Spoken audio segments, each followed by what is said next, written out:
Hello everyone, it is Suzanne Hart here.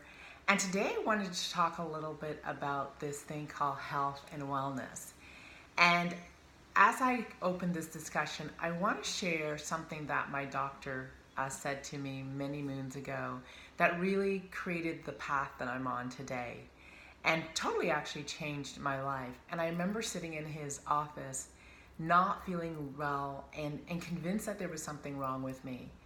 And I had been in and out of his office a few times during that year, just not feeling well. I was losing lean muscle, so I was losing weight. I was exhausted. It didn't matter how much I slept. I never woke up feeling rested. And as I sat there, he looked at me and he said, Suzanne, you're healthy. And I looked at him, I said, I can't be healthy. I feel horrible. And then he made the statement that has changed my future, if you will, or changed everything going forward.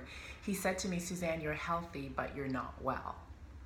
And as he said that, I looked at him in total confusion because I couldn't really grasp what he was saying. And then he said that your health, from a medical perspective, all your vitals are good, but your way you're living your life, your stress level, your tiredness, you are not well. And I looked at him and thought, oh my goodness. Then he said, if you continue this way, you will be unhealthy as well as not well. So as I've gone on this journey, one of the things that I started to distinguish for myself was the difference between being physically fit, healthy, and well. Right? So we have our fitness, we have our health, and we have our wellness. And this is just terms that I create so my mind can get clear on what this all means and how do I create my maximum level of self-care. So I hope this helps you because it has really served me. So I have had times in my life where I have been physically fit, particularly when I was competing as a competitive bodybuilder. I looked totally fit, lean muscle, low body fat. Now the question is, was I healthy and was I well? And I would beg to say I wasn't at my best health and I definitely wasn't well. In other words, that some of the things I did to get ready for that competition would not actually be the best for my health. So what I learned is my physical fitness, my fitness is kind of like this external thing, right? Your muscles, your lean, your body fat, how you look, that glow, all that sort of stuff. And so we often see people that are physically fit, but they may not be healthy, nor may they be well. So I took on, maintaining optimal fitness, but I also wanted to be healthy and well. So let's talk about health. Health is what's happening on the inside. It can include your blood pressure, your sugars, all your heart health, all the internal things. It's really the things that your doctor checks when you go.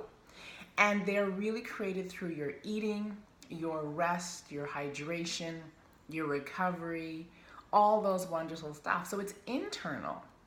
So you can have someone who is relatively healthy, but their physical fitness isn't where it needs to be, and their physical fitness will ultimately impact their health. And you can have someone who's relatively healthy, but they're not particularly well. And so the reason I eat and I use the nutritional products I do and I hydrate and I do all those things and I'm very mindful of what I put in my body is not only do I want to be fit, but I also want to be healthy. So let's talk about wellness. And this was the game changer for me. So when my doctor said I wasn't well, he was really talking about the stress level in my life and the way I was living my life. I was exhausted. My stress level was through the roof because there was many stressors in my life. There was financial stressors, there were time stressors, there was relationship stressors, there was work stressors, there was all these stressors that were pressing down on me and impacting my well-being. And as a result, I wasn't doing the level of self-care that would create my wellness. So the third part of it for me became, how do I really begin to manage stress, do self-care so I can maintain this level of wellness? And what's interesting is I began to realize that my wellness is almost this invisible thing. It is created by how I manage my stress, how I manage my time, and how I ultimately take care of my well-being, my mind, my emotional state, my spiritual state. And that creates the wellness. So as you listen, I want you to just look in the categories and go, do I need to work on my fitness? That might mean exercise, muscle tone, strength, conditioning. Am I required to focus on my health? This is where your nutrition comes in, your hydration. This is when you go to your doctor for that checkup and figure out what's going on, and you create a plan to work there. Or do I need to focus on my wellness? And your wellness is the stress in your life. And it may be coming from finance, it may be coming from business, it may be coming from your relationships, it may be coming from a lack of time. And then once you understand what it is really begin to design a plan that addresses it so that you are totally experiencing well-being. And so for Suzanne Hart, well-being is my physical fitness, my internal health, and my well-being, which is my mindset, my mental state. So I hope this serves. I trust that it'll help you. And let me know what it's brought up for you. I have people that write me back and say, this is what I learned when I listened to the video, or this is what it brought up for me. I'm always excited to hear from you. So take care, and I'll talk to you soon.